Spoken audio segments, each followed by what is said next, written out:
Shalom, hai sahabat Saniko. Saatnya Niko Siniar bersama dengan Feli Sumaiku. Dan kali ini kita akan membahas tentang Pentakosta bersama dengan Romo Patrick. Yeay.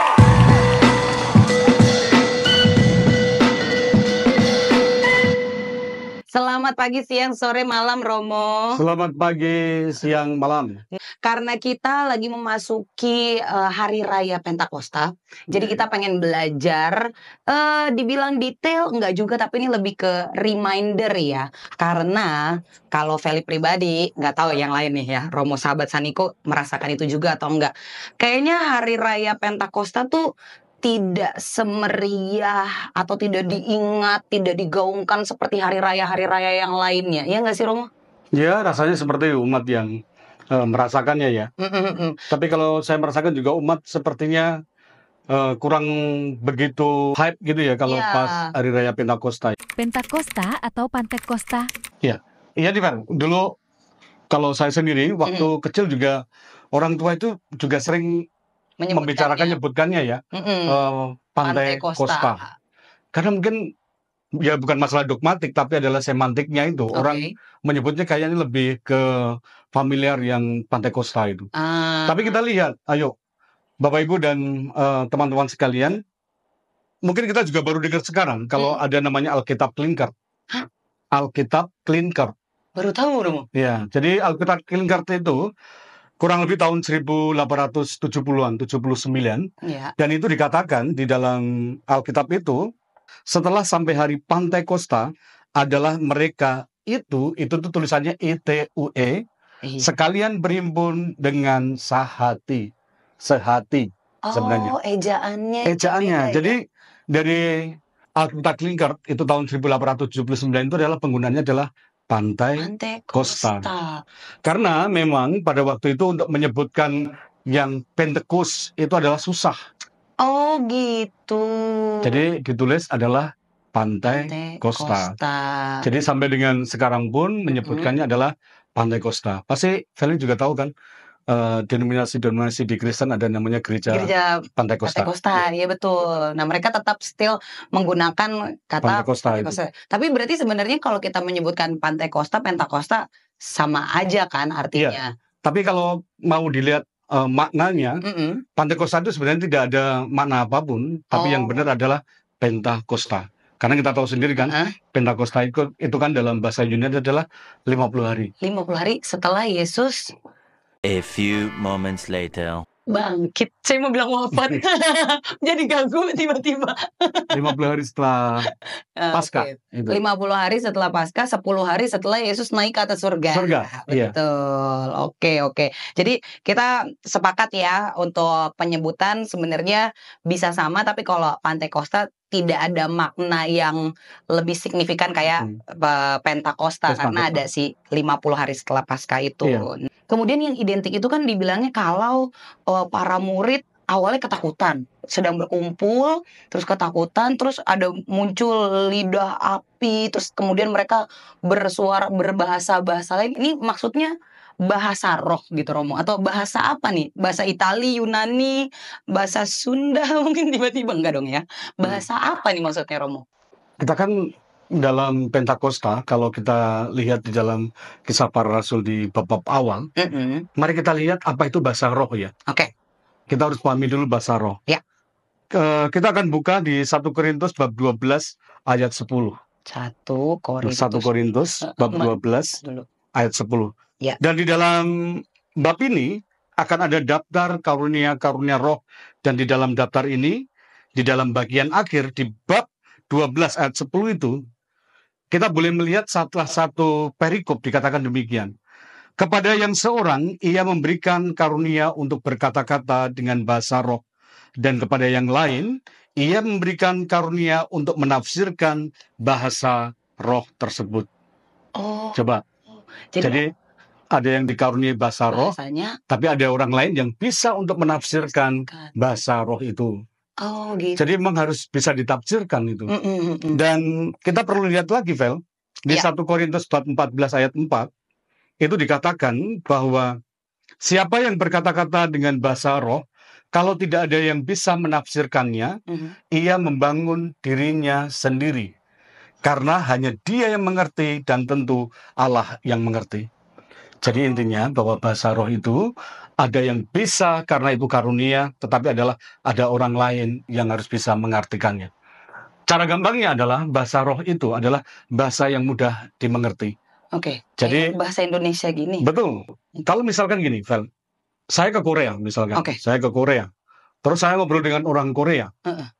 Dan orang Korea tahu nggak apa yang saya omongin? Saya dengan bahasa Indonesia, mereka dengan bahasa Korea. Enggak kan? Ngerti, iya. Namanya bahasa roh adalah bahasa yang bisa dimengerti oleh aku dan kamu.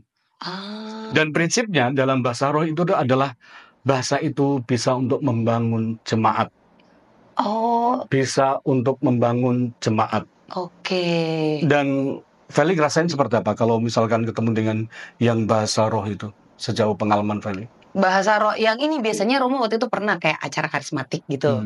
Nah, mohon maaf nih, saya dengernya cuman ya saya nggak tahu kayak, ini apa? Terus katanya bahasa roh. Terus temen yang ada bisa kayak gitu tuh mereka kayak itu secara tiba-tiba aja gitu. Terus kadang-kadang mikir, kok dia bisa, aku enggak gitu. Nah itu karunia juga gitu ya Romo ya. Itu kan karunia. Namanya karunia berarti memang harusnya bahasa roh itu adalah bahasa, sekali lagi adalah bahasa yang bisa dimengerti oleh kitanya. Tetapi kalau tadi yang seperti saya bilang, pada prinsipnya adalah bahasa roh itu bisa untuk membangun pribadi kita. Jadi selama ini kan seperti yang Feli rasakan, Feli lihat dan umat juga lihat, pasti untuk penyembuhan-penyembuhan dan lain sebagainya, mereka adalah mengimani itu. Mereka terbawa oleh situasi itu dan mereka ingin untuk yang disembuhkan itu. Itu bisa dipelajari, saya merinding ngomongnya. Maksudnya bisa dipelajari atau emang tiba-tiba bisa aja gitu? Bisa aja dipelajari dengan sangat tekun dan tentunya adalah itu perlu namanya effort juga. Dari setiap orang itu. Feli pasti juga tahu kan yang kalau kita misalkan dalam penyembuhan dan lain sebagainya, banyak orang yang seperti dengan bahasa-bahasa roh itu. Atau bahasa lainnya adalah glosolalia. Itu. Karena bahasa roh itu adalah sekali lagi bahasa yang tentunya adalah sebuah karunia dan itu bisa untuk membangun pribadi orang lain. Membangun jemaat dan tentunya adalah seperti yang Santo Paulus katakan bahwa di dalam roh itulah orang karunia roh itulah itu orang diberikan tentang harapan iman dan kasih itu. Karena memang pada prinsipnya bahasa roh itu adalah bahasa yang membangun. Bahasa yang bisa menyembuhkan, bahasa yang satu sama lain bisa menguatkan. Sekali lagi adalah membangun jemaat agar mereka tetap percaya dalam Kristus itu. Amin. Nah, kalau kata kuncinya adalah membangun jemaat, maka pemaknaannya juga menjadi kelahiran dari gereja. Awal mula kelahiran gereja itu sendiri kan, gereja itu juga adalah jemaatnya gitu ya Romo. Betul. Makanya dari situ gitu ya. Dan ini kan perlu dimaknai juga bahwa bahasa roh itu yang Feli juga tahu, terus Bapak Ibu, sahabat-sahabat Sandiku juga tahu, itu adalah sebuah karunia itu. Yang terpenting adalah bagi kita, ketika kita tahu bahasa roh dan lain sebagainya, sejauh mana bahasa roh itu bisa memberikan kehidupan iman kita tuh lebih baik lagi. Jangan sampai orang bisa bahasa roh, tetapi adalah untuk membesarkan dirinya sendiri. Sebuah legitimasi sendiri bahwa aku bisa seperti ini. Iya, karena maaf Romo, karena nggak semua orang bisa gitu kan ya. Jadi mungkin dia jadi ada membanggakan diri sendiri. Agak jumawa. Iya benar. Jangan sampai orang bisa, misalkan Feli bisa bahasa roh itu gitu, merasa bahwa aku yang bisa bahasa roh seperti itu. Kadang orang terjebak dengan situasi seperti itu, dan banyak orang umat juga terjebak bahwa orang ini bisa bahasa roh, orang ini bisa menyembuhkan dan lain sebagainya. Padahal prinsipnya adalah dua-duanya harus bisa mengerti. Aku bahasa roh itu aku mengerti, aku pun juga mengerti untuk menafsirkannya. Karena memang harus ada yang menafsirkannya dan harus ada orang yang mendampingi, Vel. Karena kalau enggak jadi misleading kan. Betul. Misal kamu mendadak bisa bahasa roh sendiri gitu. Atas dasar apa? terus kamu bisa bahasa roh dan lain sebagainya itu. Harus ada yang untuk mendampingi. Ntar dikira, wah dia bisa menyembuhkan, dia punya kurnia itu. Atau mungkin yang lain yang nggak bisa malah jadi ngerasa kecil hati itu Romo. Kayak, aku kan juga terus berdoa, aku tekun, tapi kenapa aku tidak bisa? Ya mungkin karunianya nggak di situ, tapi yang lain bisa juga gitu ya Romo ya. Bukan berarti ini menjadikan umat Kristiani, umat Katolik harus bisa bahasa roh atau harus bisa menafsirkan, enggak juga ya. Bukan sebuah kewajiban dong. Kemudian kalau yang tadi Feli sempat mention juga Romo, karena kan Romo bilang bahasa roh ini untuk membangun jemaat juga dan bukan untuk diri sendiri.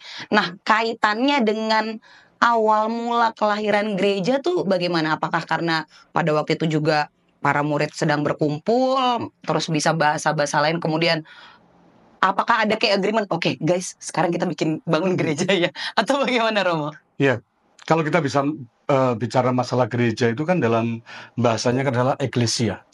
Mereka dipanggil untuk keluar.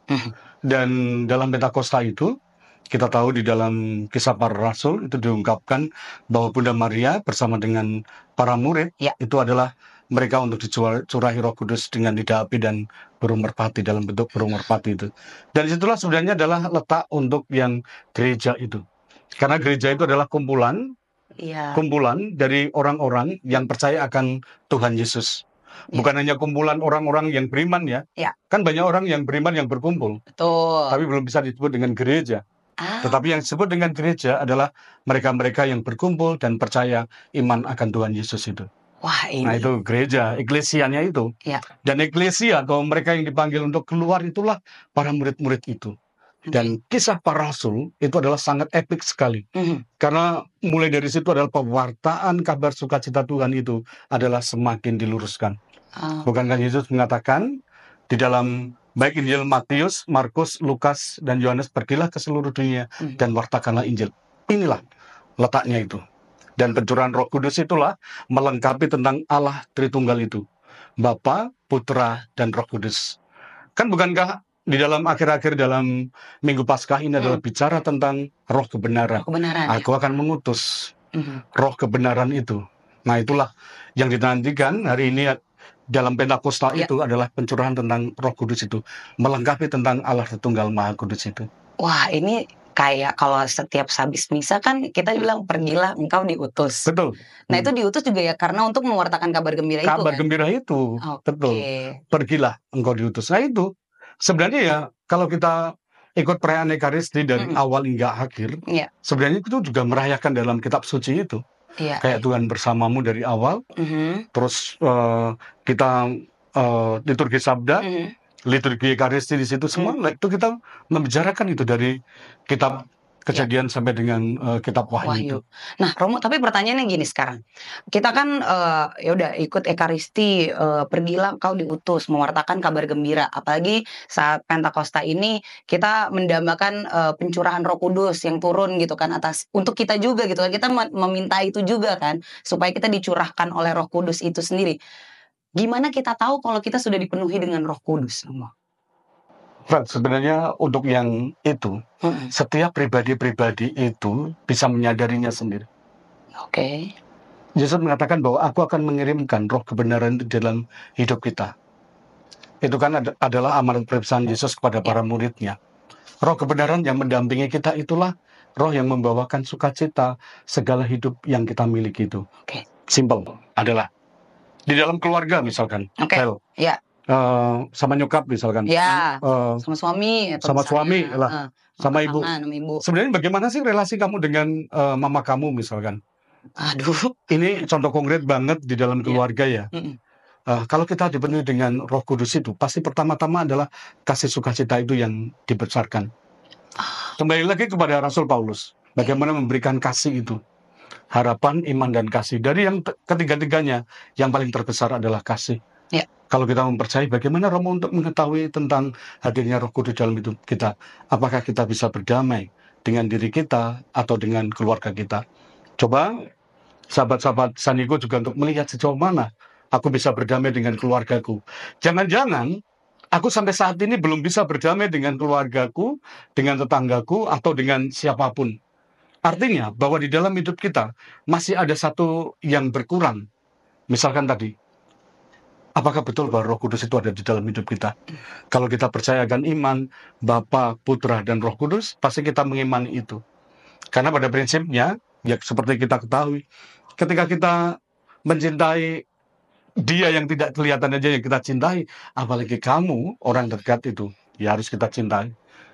Kan dua-duanya masih harus kelihatan. Bagaimana mencintai kita itu yang kelihatannya aja nggak kita cintai, apalagi dia yang tidak kelihatan. Jadi Romo untuk mencari Roh Kudus itu apa dalam diri kita adalah, mari kita tengok dalam diri kita sejauh mana relasi kita dengan orang-orang terdekat kita. Itu. Sebentar, saya butuh waktu. Langsung jadi kayak, oh kurang nih kayaknya saya damainya nih. Oh iya. Jadi curhat nih Romo. Tapi terima kasih ya Romo, terjawab loh ini pertanyaannya ya. Kayak maksudnya gini, mungkin ini kita dengar selalu gitu ya. Kita menjadi umat Katolik kan sudah lama. Dari kecil juga mungkin kan sudah diajari apa segala macam.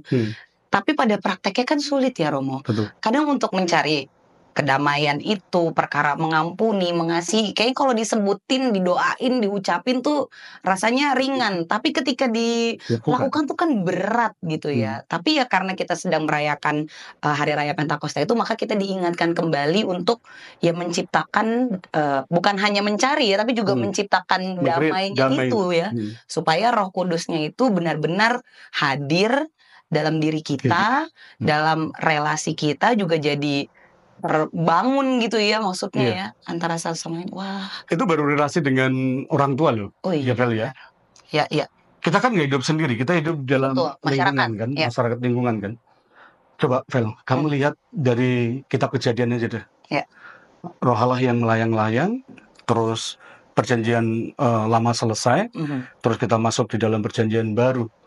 Bagaimana Yesus di dalam hidupnya sampai dengan titik darah penghabisannya disalib dan bangkit memperlihatkan kepada para murid-muridnya dan naik ke surga, itu adalah kasih yang sangat luar biasa sekali. Iya, betul. Dan itulah sebenarnya pendasaran dari kita sebagai orang Katolik mencintai sepenuh-penuhnya kepada orang lain tanpa membedakan suku, agama, ras, dan antar golongan. Dan itu terus yang harus diungkapkan terus, digaungkan terus. Karena Yesus memang tidak pernah membeda-bedakan yang itu. Tetapi kitanya sebagai para muridnya kadang-kadang membedakan tentang suku, agama, ras, dan antar golongan. Padahal Rasul Paulus tadi yang seperti saya katakan di dalam suratnya kepada umat di Korintus, bahwa sekalipun aku bisa memindahkan gunung dan lain sebagainya dengan caraku, tetapi sekali-sekali aku tidak akan memiliki arti. Aku bagaikan gong yang berkumandang dan canang yang bergemerincing. Itu kan sama aja dengan peribahasa tentang tongkos nyaring bunyinya kan. Dan itu kan menjadi pendasaran juga bagi kita semua. Kita nggak mau yang orang yang hanya ya tadi isinya nggak ada cuman luarannya. Jadi kayak NATO lah. No action, talk only doang. Kita nggak mau di situ. Omong doang. Oh gitu. Luar biasa kan? Luar biasa Romo. Karena apalagi ya kalau kita bicara soal zaman now Romo. Kita ngomongin dengan lingkungan masyarakat bersosial media. Itu kan kita juga yang dijaga bukan cuman hati, mata, mulut, jempol juga nih. Harus. Nah, di situ juga kita harus menghadirkan itu gitu ya Romo. Kita harus menyalakan kan kalau dibilang kan bernyala-nyala api gitu kan ya Roh Kudus gitu. Dalam bersosial media terutama zaman sekarang juga harus kita kita create juga gitu ya di situ ya Romo ya. Bijak betul. Iya. Masalah media sosial, terus gadget dan handphone ya. Feli pernah dengar cerita nggak tentang seorang bapak di dalam ketika mengikuti misa, terus bapak itu handphonenya nyala. Udah pernah? Belum pernah dengar? Belum. Nah, ada suatu kisah. Jadi ada seorang bapak yang pergi ke gereja dan ya bapak itu udah senior lah ya. Udah senior dan ya namanya orang tua kan pasti lupa di dalam gereja. Handphonenya nyala, bunyi kenceng sekali. Terus umat yang ada di dalam gereja itu melihat bapak itu, meskipun melihat, tetapi adalah seolah-olah menuduh. Langsung. Dan pastornya yang ada di situ melihat juga bapak itu. Nah, silahkan untuk keluar gitu. Dan akhirnya Bapak itu keluar. Akhirnya Bapak itu memutuskan untuk tidak ke gereja lagi. Iya. Nah, suatu ketika Bapak ini pergi ke bar. Oh, oke. Bapak ini pergi ke bar, terus Bapak ini pesan salah satu minum gitu. Nah, ketika mau minum, Bapak ini yang senior ini minumannya jatuh. Oke. Minumannya tumpah dan jatuh. Saat itu juga adalah waiters yang ada di situ. Pokoknya pegawai-pegawainya membantu dia untuk membersihkan, menolong. Gelasnya diganti, minumannya diganti. Dan supervisor yang ada di situ itu membersihkan tumpahannya di bajunya, dibersihin. Gimana Pak? Apa yang bisa dibantu lagi? Iya.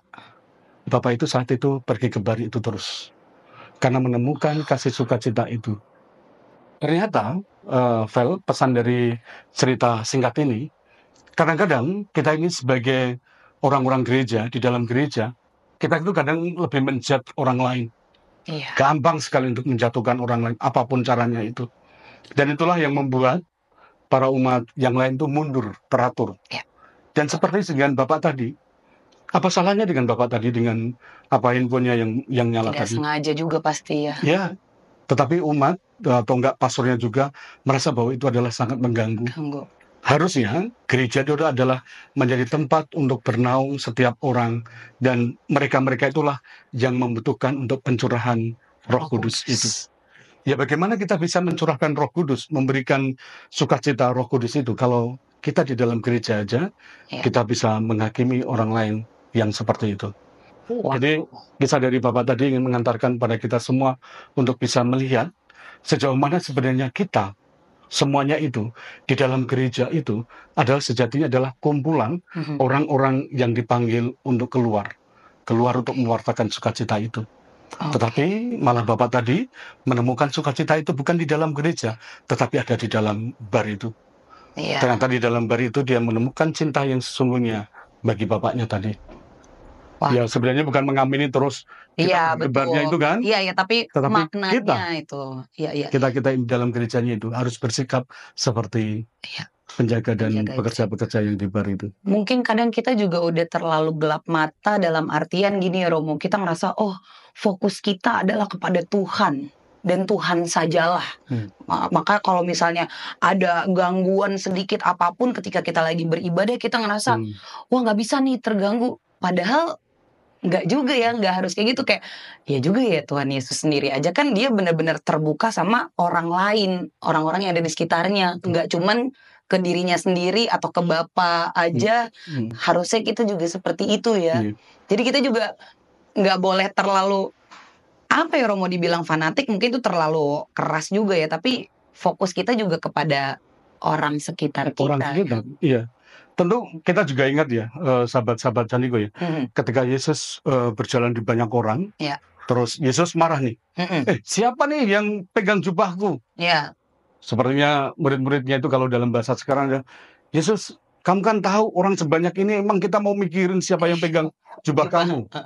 Dan dia merasa bahwa ada tenaga yang keluar dari tubuhnya itu, dan itu adalah seorang perempuan yang sakit pendarahan itu. Oh iya. Dan itulah sebenarnya Yesus itu memberikan badan yang cukup bagi umat kita untuk melihat bahwa kasih yang tidak terbatas itu Yesus selalu berikan itu.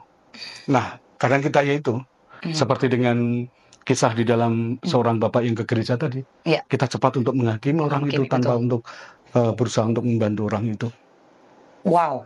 Terima kasih loh Romo. Ini Feli yakin sahabat Saniko yang menyaksikan, yang mendengarkan harusnya jadi lebih terbuka lagi gitu ya pikirannya. Mungkin diingatkan, disegarkan. Kita udah tahu, tapi kadang-kadang karena mohon maaf nih Romo, mungkin terasa seperti formalitas aja jadinya. Kalau ada hari raya ini, hari raya itu, ya kan.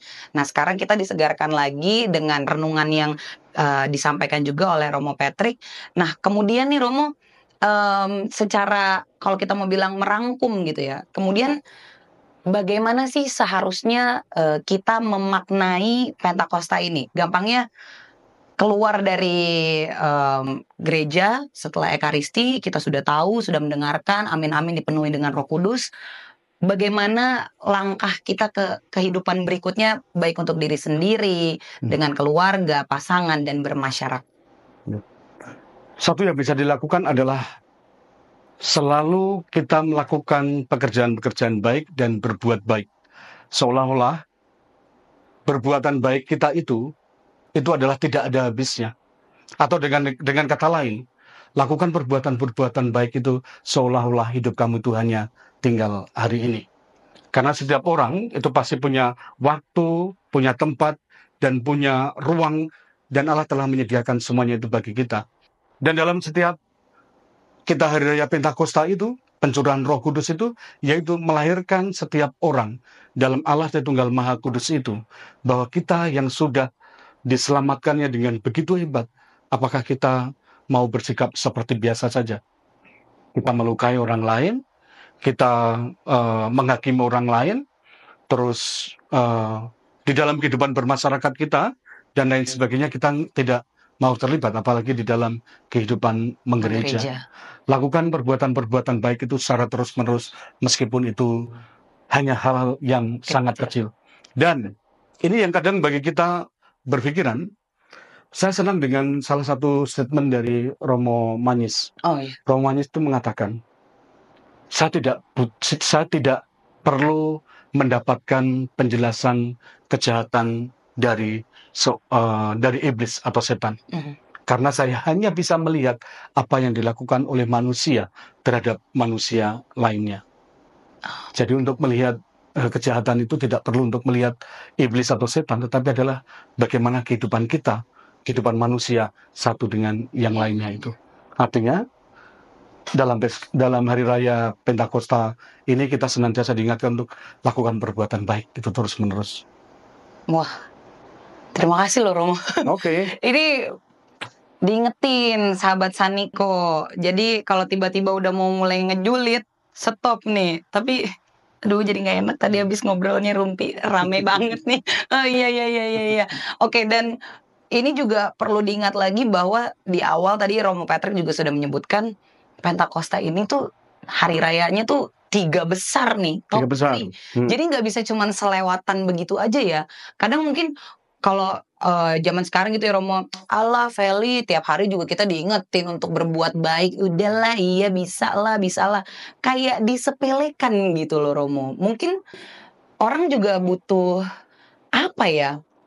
Saya nggak ngerti gitu, trigger gitu ya. Untuk apakah kalau untuk berbuat baik itu harus ada triggernya dulu kah? Tapi kan itu emang dari diri sendiri gitu kan ya Romo. Bukan sesuatu yang harusnya dibuat-buat. Kemudian ada yang, nah misalnya nih gini Romo pertanyaannya. Kan udah bilang kan kita harus berbuat baik. Terus ada pemikiran kayak mungkin gini, gue harus berbuat baik deh supaya gue masuk surga, biar gue bisa dibilang Roh Kudus nih turun atas gue. Terus dia berbuat baik. Itu jatuhnya nggak berbuat baik atau tetap berbuat baik tuh? Itu kayak berdagang ya. Nah. Atau doudes. Jadi Tuhan, aku melakukan sudah mengunjungi 9 gua Maria. Iya. Romo, aku sudah berpuasa, aku sudah berbuat baik dan lain sebagainya.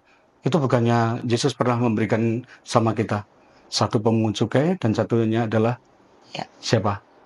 Lupa saya tuh. Seorang orang Samaria. Orang Farisi. Orang Farisi. Iya.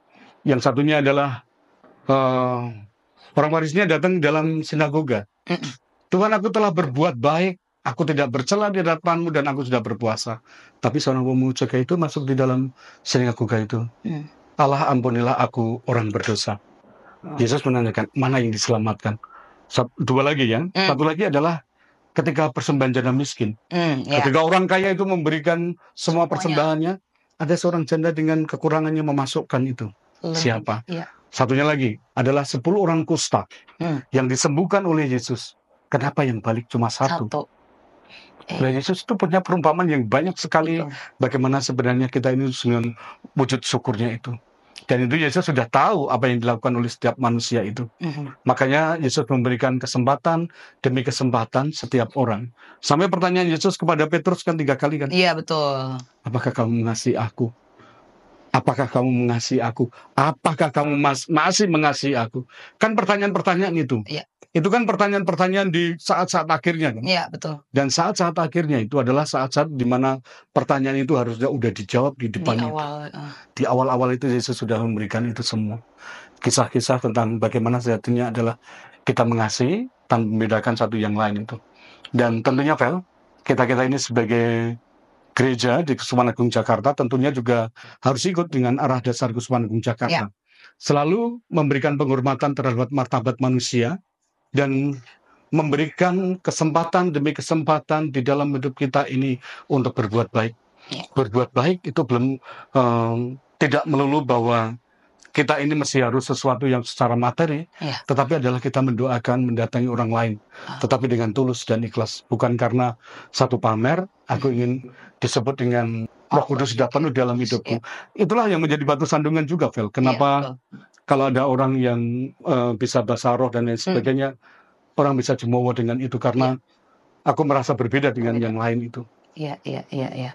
Oke, wah, ini sangat amat menarik sekali, secara singkat tapi tergambarkan dengan sangat jelas gitu ya. Jadi mudah-mudahan ini tergugah, diingatkan kembali, disegarkan kembali untuk berbuat baik, agar kita dipenuhi oleh Roh Kudus juga di Hari Raya Pentakosta ini khususnya. Nah, mungkin dari Romo ada apa nih pesan-pesan lagi yang memang inilah makna sesungguhnya yang harus kita amalkan sepanjang hidup kita ketika kita juga merayakan Hari Raya Pentakosta ini. Sahabat-sahabat Sandigo, di dalam Hari Raya Pentakosta ini pencurahan Roh Kudus kepada para murid dan terus kita rasakan sampai dengan hari ini. Roh Kudus yang kita rasakan sampai dengan hari ini adalah Roh Kudus yang memberikan sukacita dan memberikan kegembiraan kita bagi umatnya. Dan sukacita itu tidak hanya kita miliki secara pribadi, tapi sukacita itu harus dibagi dengan orang lain. Jadi, agar sukacita kita penuh, sukacita itu harus menjadi pewartaan yang baik bagi setiap orang, dan orang menemukan sukacita itu dengan baik pula. Baik, Romo boleh didoain nih, saya, sahabat Saniko, semua orang-orang agar kita bisa mengamalkan yang memang sudah seharusnya kita lakukan melalui Hari Raya Pentakosta ini. Baik, mari kita berdoa, kita satukan di dalam doa dalam nama Bapa dan Putra dan Roh Kudus. Amin. Allah Tritunggal Maha Kudus, Bapa, Putra dan Roh Kudus, Engkau setiap hari memberikan pekerjaan, memberikan makanan dan minuman kepada kami semua, tempat tinggal, pakaian, dan segala sesuatu yang melekat pada tubuh ini. Tuhan, kadang kami lupa untuk mengucap syukur atas sesuatu yang kami anggap kecil ini dan kami lupa untuk mensyukurinya.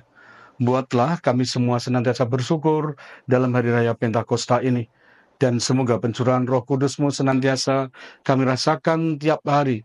Kami rasakan tidak hanya dalam perayaan Hari Raya Pentakosta ini, tapi adalah seluruh hidup kami tentang Allah Tunggal Maha Kudus yang hidup di dalam diri kami. Engkau sendiri yang berkati kami Tuhan, Feli dan seluruh tim Komsos yang bertugas senantiasa Engkau berkati mereka, Engkau jamah mereka dengan Roh Kudus-Mu. Biarlah tangan-Mu yang bekerja di dalam Komsos ini senantiasa memberikan pewartaan yang positif bagi perkembangan gereja-Mu. Engkau kami puji Tuhan, kini dan sepanjang segala masa. Amin. Tuhan bersamamu dan bersama rohmu. Semoga kita semua senantiasa dilindungi, dibimbing dan diberkati oleh Allah yang Maha Kuasa, dalam nama Bapa dan Putra dan Roh Kudus. Amin. Terima kasih banyak Romo Petri. Terima kasih. Sahabat Saniko, demikianlah Niko Siniar episode dari Hari Raya Pentakosta bersama dengan Romo Petri. Kita jumpa lagi di episode berikutnya. Terima kasih. Terima kasih.